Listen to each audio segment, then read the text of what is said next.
Assalamualaikum warahmatullahi wabarakatuh. Perkenalkan, saya Salsabila Yustiani dengan NIM 23042214 dari Departemen Ilmu Administrasi Negara. Pada kesempatan kali ini, di video kali ini, saya akan menjelaskan materi pada pertemuan 4 dan 5 dalam mata kuliah pengantar kewirausahaan. Yang mana yang pertama adalah materi yang 4.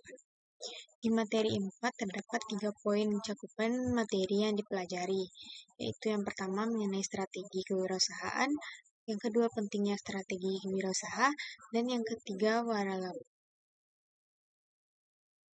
Nah, untuk yang pertama strategi kewirausahaan. Seperti di podcast dikatakan bahwa jika kita berjuang dengan sungguh-sungguh, maka kita akan dapat hasil yang baik. Sehingga untuk itu, perlunya strategi adalah untuk memastikan hasil yang kita tuju akan berjalan dengan lancar dan tentunya terstruktur dengan baik. Untuk strategi kewirausahaan ada 2 di sini, yaitu yang pertama, entrepreneurial mindset. Entrepreneurship sangat terkait dengan suatu tindakan atau action dan implementasi suatu rencana di lapangan. Dengan kemampuan berpikir yang efektif, entrepreneur mampu mengambil keputusan apabila dihadapkan pada kondisi yang tidak pasti. Untuk yang kedua adalah managing research strategically. Ini dilakukan agar perusahaan dapat bertahan dalam bisnis perusahaan dan mempertahankan keunggulan bersaingnya. Yang selanjutnya adalah pentingnya strategi wirausaha. Mengembangkan strategi kewirausahaan adalah upaya untuk memberikan kesempatan kepada para pengusaha untuk mengelola bisnis mereka secara efektif. Penyelenggaraan inovasi dalam wirausaha dapat dicapai melalui pendekatan strategis kewirausahaan. Untuk yang terakhir adalah waralaba. Kita mengemukakan ada 3 bentuk dari waralaba atau franchise, yaitu yang pertama ada product franchising. Product franchising adalah suatu franchise yang franchisernya memberikan lisensi kepada franchise untuk menjual barang hasil produksinya.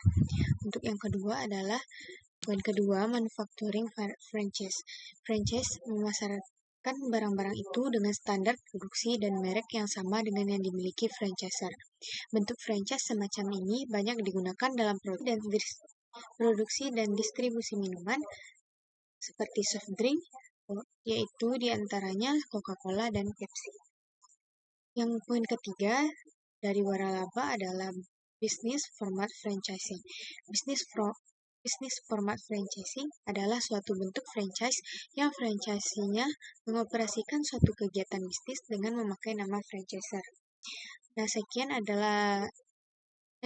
yang barusan saya jelaskan adalah mengenai materi pertemuan 4 pada pengantar kewirausahaan. Selanjutnya kita lanjutkan pada materi kelima.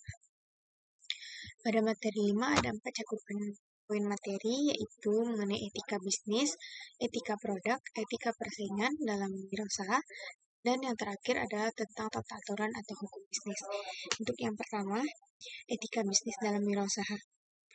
Etika bisnis berfungsi sebagai alat bagi pelaku bisnis untuk menjalankan usaha mereka dengan tanggung jawab moral yang lebih besar. Penerapan etika bisnis juga mencegah agar perusahaan tidak terkena sanksi-sanksi pemerintah karena berperilaku tidak beretika yang dapat digolongkan sebagai perbuatan melawan hukum. Untuk yang selanjutnya yaitu etika produk. Etika produk dalam dunia wirausaha adalah prinsip yang menetapkan standar moral yang harus diikuti oleh pengusaha dalam segala tahapan proses, mulai dari pembuatan, penjualan, hingga distribusi produk. Yang ketiga adalah etika persaingan. Etika persaingan dalam wirausaha merupakan prinsip etika yang interaksi antara perusahaan dan berbagai pihak, seperti konsumen, pelanggan, dan pemasok.